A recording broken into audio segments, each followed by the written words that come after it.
Mon usage de Figma a dégringolé ces derniers mois. Les protostatiques, c'est bien, mais désormais on peut faire mieux et tout aussi vite. Découvrons l'avenir du product design dans cet épisode. Parlons.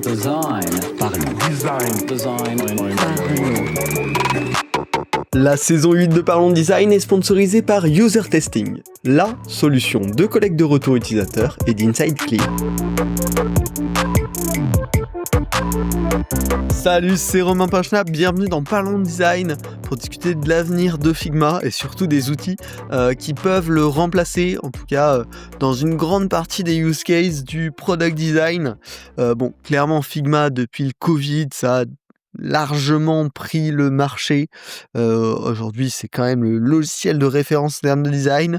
C'est un truc un peu inattendu. À une époque, on a été Sketch qui était omniprésent. Figma a pris 100% du marché, a quasiment tué Sketch, grâce notamment à la collaboration en direct à distance, à ses capacités de prototypage assez avancées et à sa façon d'envisager le design system qui était beaucoup plus flexible qu'un Sketch par exemple et fonctionnait beaucoup mieux encore une fois dans cet état de collaboration à distance. Donc voilà, clairement Figma aujourd'hui c'est le gros acteur. Pour autant, ça reste une solution avec pas mal de problèmes. En termes de plugins, c'est assez limité, on a du mal à tirer un gros parti des plugins, hein. Il y a peu de plugins qui ont bien fonctionné finalement. En termes de prototypes, on est relativement limité, encore une fois. Alors les variables qui sont sorties maintenant il y a quelques temps permettent de faire des prototypes plus complexes, mais on est très vite obligé de faire des bidouilles, c'est pas très scalable, c'est pas hyper pratique, ça prend beaucoup de temps pour pas grand chose. Et encore une fois, côté interaction et animation, on est limité, on reste sur un outil de design traditionnel. Et donc, si on veut interagir avec de la vraie donnée client, si on veut permettre beaucoup d'interactions complexes au sein d'un prototype, on va être obligé de faire des jeux de composants qui marchent jusqu'à une certaine limite. Donc voilà, c'est très cool, mais malgré tout, il y a encore des choses qu'on n'a pas craquées et qui peuvent être handicapantes dans le processus de product design. Récemment, grâce à l'arrivée de l'IA, et donc notamment des LLM, les Large Language Models, comme ChatGPT, Gemini côté Google, Claude, etc., on a des nouveaux outils de développement, mais qui sont même maintenant devenus des outils de prototypage excellents, en tout cas avec de très bonnes qualités, même s'il y a quelques inconvénients, on va en parler, et qui, à mon sens, font mieux que Figma dans beaucoup de cas d'usage. Typiquement pour le prototypage, pour le test utilisateur. Clairement, moi, ça a remplacé peut-être, on va dire, 30% de mon temps dans Figma par ces nouveaux outils-là, qui répondent beaucoup mieux à mes use cases, plus efficacement, me permettent d'avoir des meilleurs insights derrière.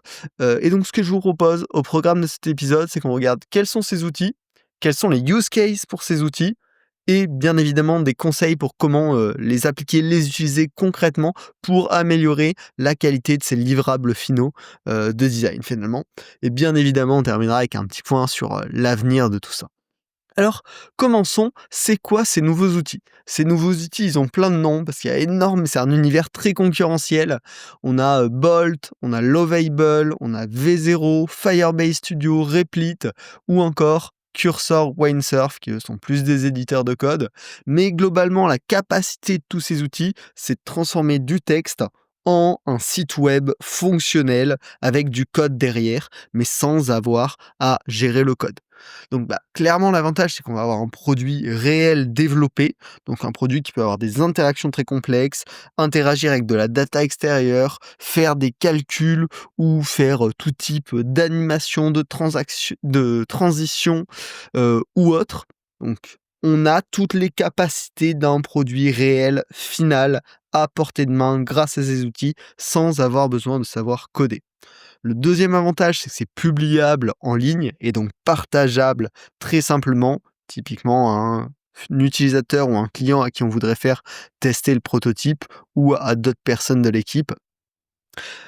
Bien évidemment, vu que c'est un vrai site web, finalement avec du vrai code derrière, tout est possible. On va pas avoir du tout de limitation. C'est-à-dire on n'est pas limité par le fait d'utiliser Bolt, Lovable, Firebase Studio ou un autre. Vraiment, tous ces logiciels ont les mêmes capacités, créer du code web, et donc tout ce qui est possible sur le web va être possible via ces outils. Et enfin, le dernier avantage, c'est que c'est très rapide d'usage. Vu qu'il suffit d'écrire du texte, de demander finalement d'écrire des spécifications pour avoir un résultat fonctionnel, en globalement 1 heure, vous pouvez avoir un prototype très complet avec beaucoup d'interactions, 100% fonctionnel. Et si vous y passez plus de temps, vous allez avoir une qualité, une finition un petit peu plus élevée.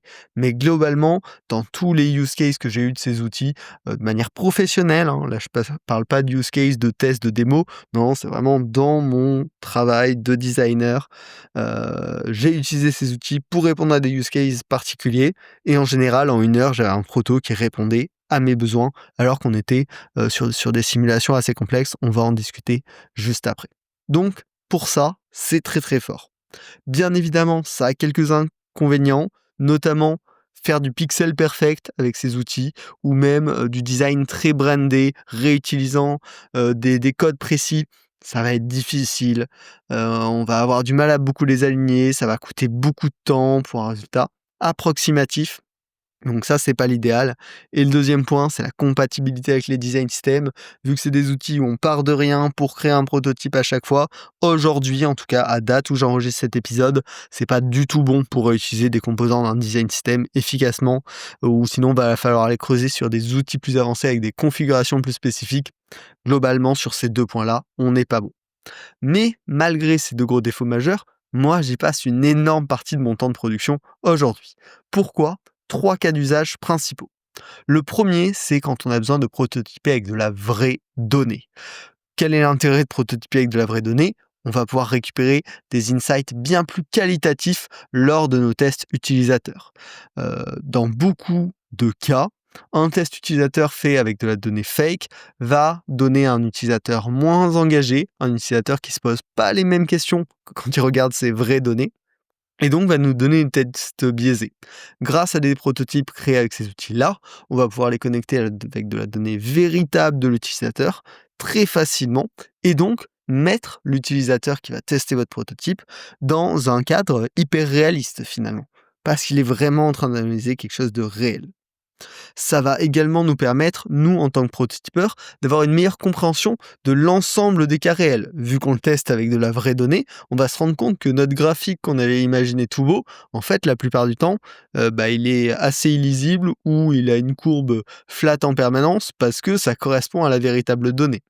Mais également, on va pouvoir se rendre compte de toutes les possibilités, d'interaction, d'états qui peuvent cohabiter et donc des edge cases que ça peut créer au sein du produit, parce qu'on peut le manipuler directement, parce qu'on peut le tester, directement. Et enfin, ça va nous permettre, de pouvoir tester rapidement avec des datasets multiples une même interface. Quand vous travaillez, bien sûr sur toutes les interfaces de dashboard, d'analyse financière, de, suivi, de santé ou autre, avoir des datasets, réels et variés qu'on peut tester directement dans une interface va nous permettre de se rendre compte à quoi ça va ressembler pour nos véritables users et pas dans le cas idéal où, on a des données parfaites qui mettent en valeur, l'interface, de la meilleure des façons. Moi, je l'ai testé, très rapidement pour ce cas d'usage-là, spécifiquement, j'ai utilisé Firebase Studio pour ce projet-là. On voulait faire un dashboard de suivi, monétaire, pour donner une idée, du sujet et en fait, ça a été très pratique. On est parti d'un dataset, réel de données, on est venu construire ce dashboard, tester de multiples paramètres avec lesquels l'utilisateur va pouvoir, jouer pour avoir un point de vue différent sur leurs données et littéralement en 1 heure, j'ai pu faire un premier prototype de ce dashboard fonctionnel avec de la véritable donnée. Derrière, on a pu récupérer des feedbacks efficacement là-dessus, itérer en, pareil, une petite demi-heure, 1 heure sur des nouvelles fonctionnalités et des nouveaux paramètres par rapport aux éléments qu'on avait appris grâce à ce premier prototype. Et demain, là, enfin dans les prochaines semaines, on va venir le faire tester, à des utilisateurs avec leurs données réelles. Or, sans cette possibilité-là, finalement, on était un petit peu bloqué dans nos tests utilisateurs parce que, les premières recherches qu'on a essayé de faire là-dessus, c'est qu'on voyait très vite que nos utilisateurs, quand on leur donnait pas leurs données à eux, finalement, ils abstrayaient plein de choses et on venait pas tirer la core value de ce qu'on recherchait dans ce test de prototype. Donc c'est quelque chose qui n'était juste pas possible avec Figma, à part à la main représenter un dashboard avec les données précises de chaque utilisateur, mais c'est très peu scalable parce que ça prend énormément de temps et il y a beaucoup de risques d'incohérence et d'oubli. Le deuxième cas d'usage, c'est quand on veut prototyper avec de vraies interactions. Là encore une fois, dans Figma, si on veut gérer beaucoup de cas, de combinaisons d'états, d'éléments ou des interactions complexes à la souris, on est hyper limité. Alors que là, encore une fois, on développe finalement sur du web, donc tous les comportements qui sont possibles sur le web sont possibles avec ces outils. Faire des effets de hover, des effets au scroll, des, éléments de formulaire qui vont s'impacter les uns les autres, tout est possible. On peut, concevoir tous les états, les cumuler en parallèle au sein d'une interface. Très récemment, sur un autre projet, là, on est passé par Lovable. On a voulu, construire un outil pour créer des funnels d'analyse de données. Eh ben, environ en 1 heure aussi, en décrivant des bonnes specs, on a pu avoir un outil de création de funnel avec lequel on a pu jouer et avec lequel on a pu se faire une représentation des potentiels mécaniques de l'outil en détail. Donc là, encore une fois, c'est très efficace. Et enfin, un troisième cas d'usage que j'ai pas utilisé moi-même, mais qu'un de mes collègues avec qui je m'entends très bien a utilisé récemment, c'est pour spécifier des comportements complexes. Un prototype Figma, un ticket Jira, bah, c'est un peu nos moyens traditionnels, on va dire, de spécifier des interactions, de spécifier des fonctionnalités. Mais des fois, quand on va être dans quelque chose de très complexe, bah, ces supports-là, ils vont être un petit peu limités et on va avoir du mal à communiquer précisément ce qu'on veut. Aujourd'hui, avec, les outils qu'on a cités, on est capable de créer un petit prototype, alors avec du code, derrière qui est certes un petit peu dégueulasse, des mécaniques qui sont pas idéales pour la gestion des edge cases ou ces choses-là, mais qui permettent de représenter le fonctionnement cœur du produit. Pareil, encore une fois, en quelques heures. Donc on va pouvoir spécifier, très facilement les transitions, les différentes règles d'interaction, qu'est-ce qui est affiché, qu'est-ce qui est autorisé, qu'est-ce qui est compatible et cetera, notamment dans des, situation de formulaire complexe, encore une fois. Et finalement, ça va donner un support interactif complémentaire aux spécifications Figma ou aux spécifications du ticket pour que on puisse heu, attraper les équipes de développement, les équipes techniques, en leur donnant une prévisualisation finalement de l'état final qu'on va essayer d'atteindre de manière propre, avec du code propre dans le produit réel. Voilà, c'est un j'ai vu un PM, avec qui je m'entends très bien, récemment appliquer, cette méthode pour ce genre de cas d'usage et il en était très content, ça avait été très efficace. Donc clairement, voilà, utiliser ces outils IA de génération de code pour créer des prototypes, ça va pas remplacer une maquette Figma pixel perfect. Mais par contre, ça va remplacer 90% des prototypes de tests utilisateurs. On aura certes une UI moins fidèle, mais par contre, on aura une UX plus réaliste, beaucoup plus proche de la valeur que recherche notre utilisateur et probablement, on va donc pouvoir récupérer des meilleurs feedbacks et potentiellement plus rapidement. Et c'est pour ces exactes raisons qu'aujourd'hui, moi, j'utilise énormément ces outils au lieu de Figma pour faire du prototype. Alors, si ça vous a donné envie et ça vous parle, ça peut répondre à vos problématiques, j'ai quelques astuces et recommandations pour vous. Premièrement, concernant le choix de l'outil. Je vous en ai cité beaucoup au début, lequel utiliser? Alors, j'ai 3 recos différentes. Si vous recherchez simplement un outil gratuit, il y a Firebase Studio, c'est l'outil de Google. C'est pas le meilleur, ni en termes d'usabilité, ni en termes de performance, ni en termes de facilité d'usage, mais par contre, il est entièrement gratuit et franchement, ça marche très bien. Donc je peux vous le recommander. Si vous voulez quelque chose de très simple à prendre en main et très puissant, je vous recommande Lovable. C'est clairement celui qui est le plus design friendly, le plus no-code de tous les outils que j'ai pu tester et on a très rapidement des très bons résultats avec Lovable. Si vous avez un petit peu de budget et que vous êtes un petit peu entraîné techniquement, je vous recommande à égalité Bolt ou Replit sont 2 excellents outils qui ont plutôt été pensés pour des profils un poil plus techniques, parce qu'on va pouvoir mettre les mains dans le code si on le veut. Mais pourtant, c'est ceux qui ont la meilleure qualité de production, la meilleure efficacité, et l'accès au code est bien fait. Donc ça peut clairement permettre de débloquer des petites situations ou d'ajuster un peu de pixel perfect à la main directement dans le code si vous êtes formé à ça. Donc Firebase Studio, c'est gratuit, la solution de Google. Lovable, c'est la meilleure pour les purs designers. Et Bolt ou Replit, c'est les plus qualis, mais qui requièrent un petit peu plus de compétences tech pour en tirer le plein potentiel. Voilà. Maintenant que vous avez choisi votre outil, j'ai 4 recommandations à vous faire pour exploiter ces outils au mieux. Premièrement, abandonnez le pixel perfect. Ces outils sont très bons dans plein de choses, mais sont mauvais pour aller sur du pixel perfect utilisant un design system, en tout cas dans leur version à date. Donc n'essayez pas de faire ça. Vous allez perdre du temps inutilement.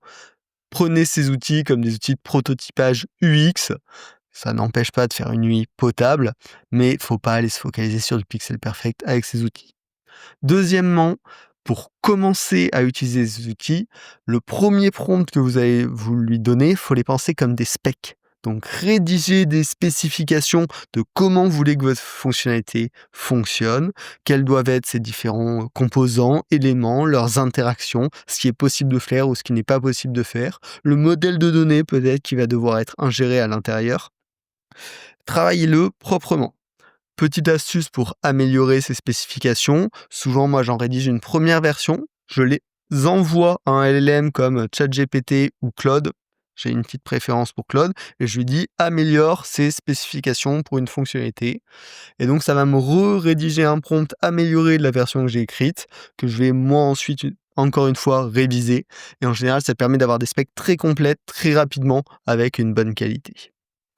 Une fois que vous avez fait ça, pensez prototype jetable pour répondre à une question précise. Vu que ces prototypes se créent très facilement, sont très partageables, sont très itératifs, faut pas hésiter à créer 2-3 prototypes pour justement les mettre en confrontation, pour tester des approches différentes, à faire un premier prototype très early d'une feature qui est juste une idée, puis à repartir complètement de zéro pour en faire une deuxième version plus avancée. Voilà, c'est un outil pour répondre à une question précise, que ce soit en interne, que ce soit avec des utilisateurs, que ce soit avec les équipes de développement ou les PM avec lesquels vous travaillez. C'est un outil comme un autre, c'est pas une base de code qu'on va maintenir sur les 20 prochaines années. Et enfin, justement, mon dernier conseil, si vous voulez tirer plein parti de ces outils-là, c'est d'apprendre les bases du code. Ça paraît intuitif parce qu'on se dit, en fait, on a des IA qui nous écrivent 100% de notre code juste en leur écrivant du français ou de l'anglais. Mais en fait, vous allez vous rendre compte que des fois, ça va foirer, il va y avoir un bug et on peut laisser l'IA essayer de tourner pour résoudre le bug. Mais dès qu'on s'y connaît un petit peu, on se rend compte que c'est beaucoup plus rapide de le fixer nous-mêmes. Ça permet aussi de le remettre sur les bons rails et de lui laisser continuer le chemin. Donc apprendre les bases du code, pour moi, a jamais été aussi important qu'aujourd'hui parce que c'est ça qui nous permet d'être extrêmement efficace avec ces outils. Il n'y a pas besoin d'être un grand expert, mais avoir fait des premiers cours, avoir une première connaissance, une compréhension de ce qui se passe derrière, c'est clairement quelque chose qui va améliorer grandement notre productivité. Voilà. J'espère que cet épisode vous a plu.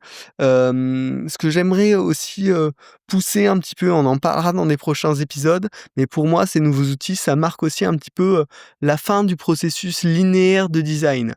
Le prototype, aujourd'hui, c'est quelque chose qui arrive plutôt en fin d'un projet produit, mais peut-être que grâce à ces outils, le proto peut devenir la première étape même d'un process produit. Vu que c'est très simple, très rapide à faire, ça peut peut-être nous servir de concept, de figuration, de visualisation de ce que pourrait devenir un produit, une idée de fonctionnalité, un besoin client ou autre. Donc on va en parler très bientôt dans le podcast. Pensez à vous abonner. Également, le deuxième point qu'on abordera bientôt, c'est que c'est peut-être aussi la fin du mono-outil. Bon, aujourd'hui, en tout cas sur les dernières années, c'était un peu Figma pour tout. Figma pour l'idéation, Figma pour du wireframing, Figma pour du design, Figma pour des prototypes. Aujourd'hui, je vous ai cité, combien? 6 ou 7 outils de prototypage, IA. Chacun ont leurs avantages, ont leurs inconvénients. Il y a Figma qui va sortir Figma Make bientôt, qui est un peu aussi leur concurrent.